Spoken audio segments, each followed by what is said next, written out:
नमस्कार, मी गौरी मोरे. Sweet home मध्ये आपलं स्वागत. मंडळी, अन्न, वस्त्र आणि निवारा ह्या मानवाच्या 3 मूलभूत गरजा.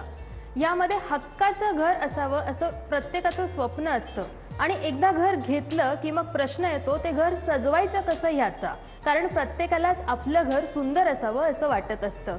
मग ह्या घर सजवण्याच्या कामात मोलाचा वाटा असतो तो म्हणजे आपल्या पलंगावरील सुंदर नक्षीकाम असलेली बेडशीट, आपल्या घरातील विविध रंगांचे पडदे, सोफ्याचं फॅब्रिक.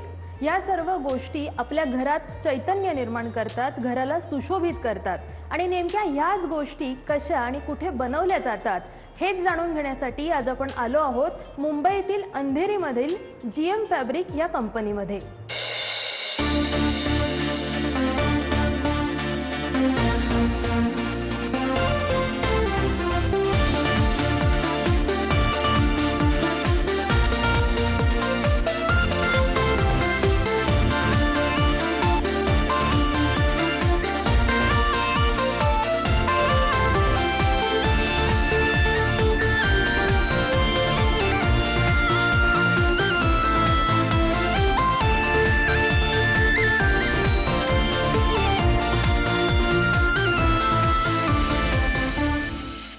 कापड उद्योगातील प्रसिद्ध नाव GM फॅब्रिक. या कंपनीची सुरुवात नेमकी कधीपासून झाली, कुठे झाली, कशी झाली, ही कंपनी सुरू करत असताना प्रेरणा कुठून मिळाली, एकंदरीतच GM फॅब्रिकचा आजपर्यंतचा प्रवास उलगडतायत GM फॅब्रिकचे MD गुरविंदर सिंग सर आणि त्यांच्या पत्नी तसेच GM फॅब्रिकच्या डायरेक्टर रमणजीत कौर. हमारी फैमिली यहाँ पर महाराष्ट्र में अबाउट 54 इयर्स पहले शिफ्ट हुए थे. तो हमारे पिताजी ने यहाँ पर टेक्सटाइल बिज़नेस शुरू किया था. तो हम लोग साड़ी और ड्रेस मटेरियल काफ़ी बनाते थे काफ़ी लंबे पीरियड के लिए. तो 1994 में I was in business since 1983. तो 1994 में हमने देखा भाई होम फर्निशिंग सेक्टर में बहुत रिक्वायरमेंट है, क्योंकि तभी के उस टाइम में उस पीरियड में सिर्फ हैंडलूम का कपड़ा इंडिया में बनता था जो नॉर्थ पानीपत से या किधर से आता था. और कोई भी प्रोसेस्ड फैब्रिक या हाई क्वालिटी या डिज़ाइंस, लेटेस्ट डिज़ाइंस और वो जो चीज़ें थी वो सब लोग इंडियंस जो हैं, जो हायर क्लास वाले, वो सब इंपोर्ट करके लाते थे. तो हमें एक बहुत बड़ा वैक्यूम नज़र आया था 90s में. भाई इंडिया में होम फर्निशिंग्स में बहुत स्कोप है और घरों के लिए इतनी वैरायटी मिलती नहीं है, इतने रिटेल स्टोर शोरूम्स नहीं हैं. तो वो सोच के फिर हमने शुरू किया पर्दा बनाना और हमें इतना सक्सेस मिला क्योंकि हमारा प्रोसेस्ड फैब्रिक होता था, हमारे डिज़ाइंस बहुत अलग लेवल के होते थे क्योंकि हमारे को इंटरनेशनल एक्सपोजर भी था. तो हमारे को बहुत अच्छा रिस्पांस मिला. फिर हमने जैकार्ड फैब्रिक्स से काम शुरू किया, उसके बाद में प्रिंट्स ऐड कर दिए, फिर एम्ब्रॉयडरी ऐड की, variety of colours, variety of designs. तो हमें बहुत अच्छी यहाँ पर ग्रोथ मिली और लोगों ने बहुत अच्छा एक्सेप्ट किया. जैसे मैंने कहा अबाउट 1994 से हमने शुरू किया, तो अभी 27 साल हो गए हमारे को मैन्युफैक्चरिंग ऑफ होम फर्निशिंग्स में. तो हम लोग ने पहले जैसे हम मुंबई में इधर अंधेरी एरिया में हमारा सारा प्रोडक्शन होता था, फिर आहिस्ता आहिस्ता तारापुर में शिफ्ट हो गया. तारापुर में काफ़ी डेवलपमेंट हो गया, कुछ वापी में हो गया डेवलपमेंट. तो ऐसे कर करके एक बहुत अच्छा हमें भी स्कोप मिला, हमें भी ग्रोथ मिली. तो ये हमारी जो जर्नी है डेवलपमेंट, प्रोडक्शन, तो उसमें हमारी मैडम ने हमें काफ़ी हेल्प की. उसमें ऑफ कोर्स घर की ड्यूटी भी हुआ करती थी, तो आधा दिन बच्चों के साथ और आधा दिन हमारे साथ ऑफिस में आती थी. तो ये भी अपने इनपुट्स देते थे भी हमें घर में क्या चाहिए, कैसे चाहिए. तो मैं भी वो भी कुछ बताना चाहेंगे. डिज़ाइन की तरफ मेरा झुकाव ज़्यादा था, तो हम डिज़ाइन, कलर्स, वो सब में हम डिस्कस करके आगे बढ़ते थे. तो फिर जैसे धीरे धीरे एम्ब्रॉयडरीज भी थी हमारे पास, तो एम्ब्रॉयडरीज में डिज़ाइंस कैसे जाने चाहिए, कैसे घरों में लगने चाहिए और इंडियन टेस्ट के हिसाब से कैसा होना चाहिए, तो वो हम सब डिस्कस करके फिर आगे बढ़ते थे। एंड फिर ग्रेजुअली फिर हमने जैसे बेडशीट्स भी हमने इंट्रोड्यूस की कि बेडशीट्स भी होना, पर्दे हैं, सोफ़ा है, मगर बेडशीट भी साथ में होए तो बेटर है, तो फिर हमने बेडशीट्स भी इंट्रोड्यूस की, उसके डिज़ाइंस कैसे होने चाहिए, पूरी टीम एज अ टीम हम डिस्कस करके फिर आगे बढ़ते थे।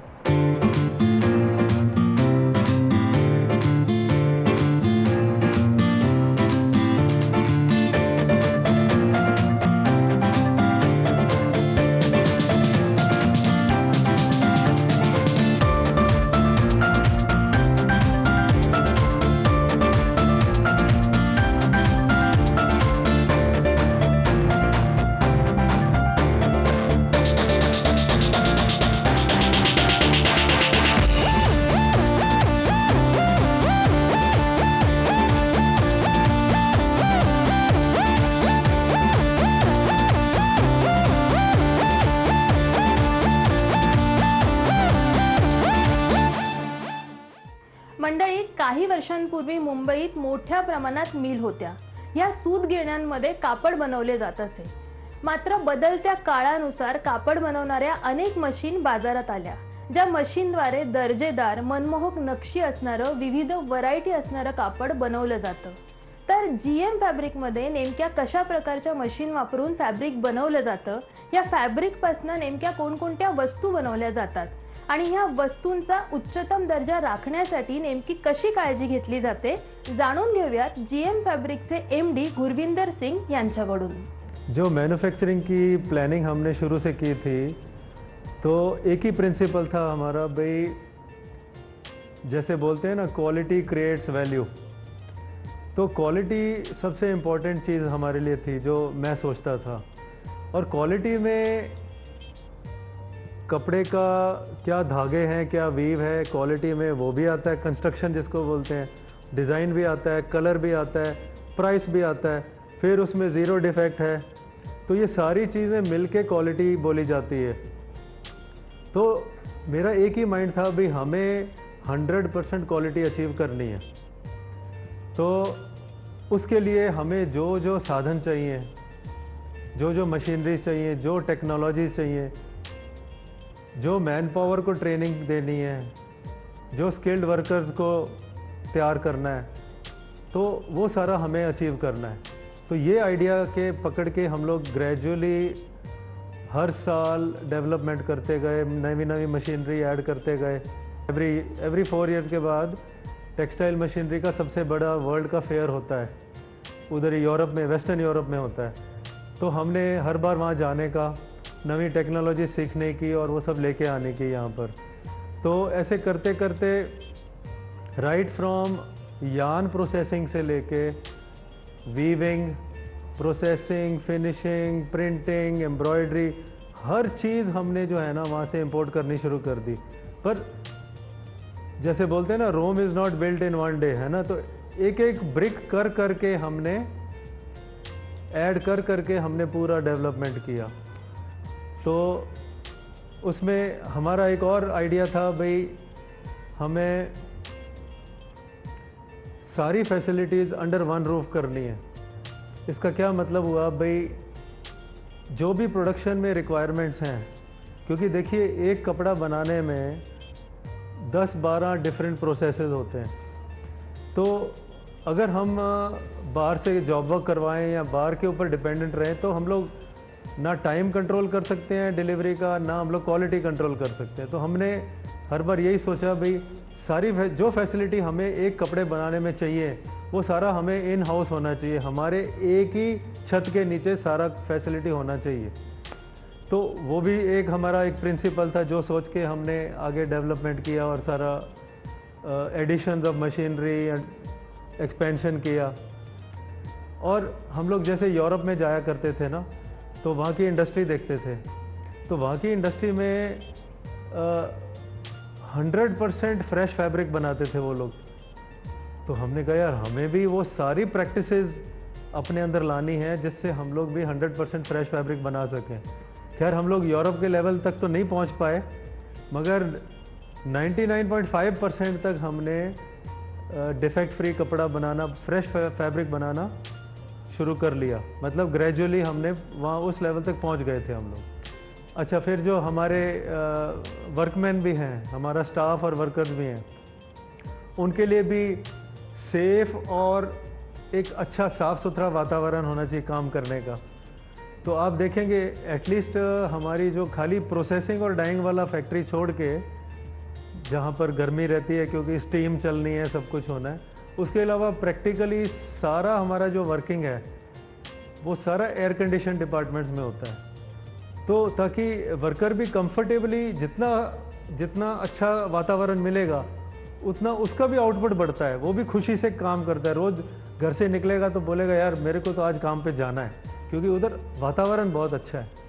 तो ये सब चीज़ें हम सोचते हैं भाई हमें कोई कमी नहीं छोड़नी है। ये नहीं भाई यार खाली प्रॉफिट नहीं देखना है, हमें पूरा ऑलराउंड डेवलपमेंट देखना है। और वही सोच के सारा हमने over the last few years या लास्ट 20 साल से मैंने या हमारी टीम ने, हमने वही सोच के सारा प्लानिंग आगे किया है।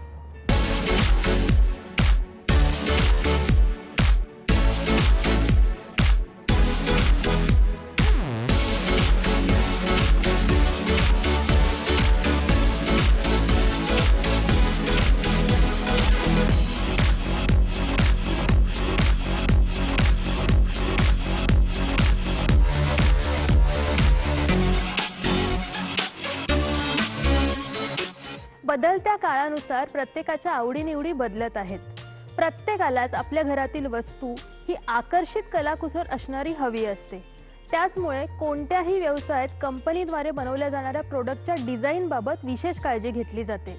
जीएम फॅब्रिकमध्ये बनवले जाणारे प्रोडक्ट कसे डिझाइन केले जातात, या सुंदर डिझाइन कोण बनवतं, विशेष लक्ष देऊन डिझाइन केलेले हे प्रोडक्ट कंपनी नेमकी कधी आणि कसे लॉन्च करते, या सर्व बाबतीत जाणून घेऊयात जीएम फॅब्रिकच्या डायरेक्टर रमणजीत कौर आणि डिझाइन हेड सिमरत कौर यांच्याकडून। हम हर साल 2 कलेक्शंस लॉन्च करते हैं और हर कलेक्शन को बनाने में कम से कम 6 महीने जाते हैं। इस प्रोसेस को कैसे किया जाता है इसके बारे में मेरी बेटी सिमरत कौर, जो कि डिज़ाइन डिपार्टमेंट की हेड है, वो आपको समझाएंगी। तो कोई भी कलेक्शंस बनाने से पहले हम कॉन्सेप्ट और मूड बोर्ड्स बनाते हैं, जो इंटरनेशनल ट्रेंड्स के बेसिस पे हम बनाते हैं। क्या ट्रेंड हो रहा है वर्ल्ड वाइड में, उस बेसिस पे हम बनाते हैं, और फिर उस बेसिस के ऊपर इंडियन मार्केट को क्या सूट कर सकता है, फिर हम डिज़ाइन प्रोसेस शुरू करते हैं। हमारे डिज़ाइन टीम में तकरीबन 30 डिज़ाइनर्स हैं, जिसमें से 2 डिज़ाइनर्स विदेशी डिज़ाइनर्स भी हैं। तो हम पहले डिज़ाइन पे काम करना शुरू करते हैं, जैसे कोई फ्लोरल हो गया, कोई ज्योमेट्रिक डिज़ाइन हो गया, कोई टेक्सचर हो गया। पहले हम डिज़ाइनिंग प्रोसेस शुरू करते हैं, जिसमें 1-2 महीने लग जाते हैं। फिर वो कौन सी क्वालिटी पे जाता है, या तो ड्राई लुक हो जाता है या थोड़ा शाइनी लुक हो जाता है, वो हम हर डिज़ाइन के हिसाब से उसकी क्वालिटी डिसाइड करते हैं, कंस्ट्रक्शन डिसाइड करते हैं, और फिर उनका कलर क्या करना है। जैसे यहाँ पे एक टील कलर, ग्रीन कलर का है फैब्रिक, तो हम ट्रेंड्स के हिसाब से कलर डिसाइड करते हैं और फिर डिज़ाइनिंग प्रोसेस को वैसे आगे लेके जाते हैं और वैसे कंप्लीट करते हैं। फिर डिज़ाइन प्रोसेस के बाद हम कलर प्रोसेस में जाते हैं। जैसे ये टील कलर का फैब्रिक है, तो जैसे जैसे कलर्स ट्रेंड होते हैं, जैसे ये एक ट्रेंडी कलर है, वो हम इंट्रोड्यूस करते हैं इंडियन मार्केट में, और उनका रिस्पॉन्स भी बहुत अच्छा मिलता है हमें। हमारे इंडिया में 1500 रिटेल पार्टनर्स हैं हमारे, जो हमको समय समय पर रिपोर्ट देते हैं कि उनके पास जो कस्टमर्स आ रहे हैं वो उनको कौन सा फैब्रिक, कौन सा कलर, कौन सा फूल, कौन सा पत्ती उनको क्या पसंद है। उस हिसाब से फिर हम अगली कलेक्शन हम उस हिसाब से बनाते हैं। और ये जो हमारे रिटेल पार्टनर्स हैं ये हमको बहुत सपोर्ट करते हैं, और उनकी सपोर्ट की वजह से ही हम आगे बढ़ते हैं। कार्यक्रमात वेळ झाली आहे छोट्याशा विश्रांतीची। कुठेही जाऊ नका, पाहत राहा स्वीट होम। व्यवसाय म्हटला की तयार होणाऱ्या उत्पादनांचं मार्केटिंग आणि विक्री हे विषयही तितकेच महत्त्वाचे. GM फॅब्रिकमध्ये तयार होणाऱ्या दर्जेदार प्रोडक्ट्सची विक्री, ऑनलाईन शॉपिंगचा पर्याय तसेच इतर फॅब्रिक कंपनींच्या तुलनेत GM फॅब्रिकनी ग्राहकांच्या पसंतीस उतरण्यासाठी स्वतःचं नेमकं काय वेगळंपण जपलंय, GM फॅब्रिकच्या आजपर्यंतच्या प्रवासात GM फॅब्रिकने मिळवलेले अचीवमेंट्स, भविष्य काळातील प्लॅन या सर्व गोष्टी जाणून घेऊयात GM फॅब्रिकचे MD गुरविंदर सिंग सर यांच्याकडून. कंपनी की ग्रोथ के लिए टॉप क्लास मैन्युफैक्चरिंग के अलावा आजकल जो बहुत ज़रूरी हो चुका हुआ है मार्केटिंग एंड ब्रांडिंग और कैसे कंज्यूमर के पास पहुंचना है माल. और तो लास्ट 4-5 साल में हमने इस साइड में काफ़ी फोकस किया है. तो कंपनी के बारे में वैसे मैं बताऊं तो हम लोग 50% एक्सपोर्ट करते हैं, 50% डोमेस्टिक मार्केट में माल बेचते हैं. एक्सपोर्ट में मोर देन 50 कंट्रीज़ और वेस्टर्न वर्ल्ड ज़्यादा, वेस्टर्न यूरोप, US वो हमारे मेन बायर्स हैं. डोमेस्टिक में आ जाएं तो ट्रेडिशनल वे ऑफ डिस्ट्रीब्यूशन चलता था काफ़ी सालों से, मगर पिछले कुछ 10-12 साल से हमें डिस्ट्रीब्यूशन के अलावा अपना ब्रांड बना के अपनी डिस्ट्रीब्यूशन भी करनी शुरू की है रिटेलर्स के लिए, और ऑनलाइन पोर्टल्स के ऊपर भी हमने अपना प्रोडक्ट रख के मार्केटिंग शुरू की है. अभी हमारा product Myntra, Amazon, Tata click, Flipkart ये सब पे मिलेगा. उसके अलावा हमारी अपनी वेबसाइट के ऊपर भी हमने मार्केटिंग शुरू कर दी है. तो आइडिया यही है भाई कंज्यूमर के पास उनके घर तक कैसे माल पहुँचे. रिटेल लेवल तक तो हमें आज पिछले 25 साल से रिटेलर्स हमें अच्छी तरह जानते हैं भाई इनका माल बहुत बढ़िया है, आंख बंद करके इनका माल ले सकते हैं, इनके रेट अच्छे होते हैं, रीज़नेबल और वैल्यू फॉर मनी होते हैं. ये नहीं भाई यार कुछ भी रेट लगा दिया है. सो हमारा वैसे ट्रेड में रेपुटेशन बहुत अच्छा है, बहुत विश्वास करते हैं लोग. हम आई थिंक शायद ही किसी के ऊपर इतना विश्वास करते होंगे जो हमारे मिल के ऊपर करते हैं विश्वास. जो ट्रेड है हमारी, जो फ्यूचर है, हम सोचते हैं भाई हमारी लाइन का फ्यूचर बहुत बढ़िया है. और हम ये सोचते हैं भाई जो सॉफ्ट फर्निशिंग में जो भी प्रोडक्ट एक घर में चाहिए या कमर्शियल ऑफिसेज या होटल्स में चाहिए तो वो हम पूरी रेंज डेवलप करें. हमने दो साल से बेडशीट्स शुरू कर दी हैं बनानी, प्रिंटेड बेडशीट्स, वो भी प्रीमियम अच्छी क्वालिटी, प्रीमियम ग्रेड डिज़ाइंस. फिर अभी हम कंफर्टर्स हैं या टॉप ऑफ द बेड हैं, बेड कवर्स हैं, वो चीज़ें भी शुरू कर दी हैं हमने बनानी. सो और घर में जो जो चाहिए रेडीमेड्स हमने शुरू कर दिया है. Readymade drapery panels, cushion covers, we have started that also. इसके अलावा आज के ज़माने में बड़ा इम्पोर्टेंट हो गया है जैसे कार्बन फुटप्रिंट है या एनवायरनमेंट के इश्यूज़ चल रहे हैं काफ़ी. तो उसके लिए सस्टेनेबल धागा या सस्टेनेबल कपड़ा बनाना बहुत ज़रूरी है. जो कि अभी जैसे हमारा पॉलिएस्टर है वो बायोडिग्रेडेबल नहीं है. तो जितना पॉलिएस्टर नवा बनते जा रहा है दुनिया में वो सारा फाइनली जाके लैंडफिल में या उसको कहीं ना कहीं जमा करना पड़ता है या ज़मीन के नीचे डालना पड़ता है, जिससे एनवायरनमेंट ख़राब होती है. तो आजकल हमने पिछले 2 साल से ये भी शुरू किया है भाई रिसाइकल्ड पॉलिएस्टर यूज़ किया जाए. जैसे आपकी पेट बॉटल्स हैं जो आप पानी पीते हैं, या काफ़ी प्लास्टिक की चीज़ें हैं, आजकल उससे यान बनना शुरू हो गया. तो हम लोग उसका कपड़ा ज़्यादा से ज़्यादा बनाना शुरू कर रहे हैं ताकि रिसाइकल होता रहे और नवा पॉलिएस्टर या जो डिग्रेडेबल चीज़ें नहीं हैं या प्लास्टिक्स हैं, नवी चीज़ें कम आनी शुरू हों और उनका रिसाइकलिंग ज़्यादा शुरू हो जाए. तो हमारा अभी ध्यान एक तो सस्टेनेबिलिटी के ऊपर काफ़ी चल रहा है. इसके अलावा परफॉर्मेंस फैब्रिक्स जैसे कि stain repellent, water repellent fabrics बनाते हैं ताकि घर में मेंटेन करना इजी पड़ता है, उसकी कपड़े की लाइफ बढ़ जाती है, गंदा नहीं होता। बीच में थोड़ा हमने वो भी किया था जो एंटी वायरल फिनिश, ताकि पर्दे के ऊपर अगर हमने वो फिनिश किया एंटी वायरल तो ताकि जो भी ये जो वायरस है उसका फैलना रुक जाता है, कपड़ा पकड़ता नहीं है वायरस को, तो नहीं पकड़ता तो दूसरों को लगेगा नहीं। So those kind of things. Fire retardant finishes हमारी शुरू हो गई हैं, हमारे धागे अभी फायर रिटार्डेंट में मिलने शुरू हो गए हैं, तो हम लोग फायर रिटार्डेंट फैब्रिक भी ऑफ़र कर रहे हैं।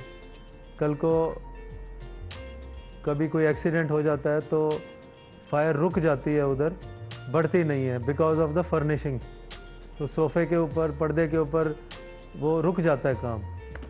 तो हम जो फ्यूचर सोच रहे हैं, प्लानिंग कर रहे हैं भाई, ग्रीन प्रैक्टिसेस बढ़ाएं और कंपनी में कोयले का वापर करना पड़ता है जैसे बॉयलर के लिए, या तो उसको हम कम से कम करें, गैस यूज़ करें और sustainable material, raw material use करें और परफॉर्मेंस फैब्रिक्स देवें और कंप्लीट रेंज हम अपनी soft furnishing for home and commercial use में पूरी रेंज कंप्लीट करें।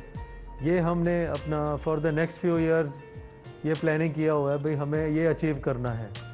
आपलं घर सुंदर असावं असं प्रत्येकालाच वाटतं। तुम्हालाही तुमच्या घराला आकर्षितरित्या सजवायचं असेल तर सामान्यांनाही परवडेल असं GM फॅब्रिक हा तुमच्यासाठी उत्तम पर्याय आहे। म्हणूनच घराची शोभा वाढवणाऱ्या GM फॅब्रिकला नक्की भेट द्या। आज इथेच थांबूयात, पुन्हा भेटू स्वीट होमच्या पुढच्या भागात एका नवीन प्रोजेक्टसह। तोपर्यंत धन्यवाद।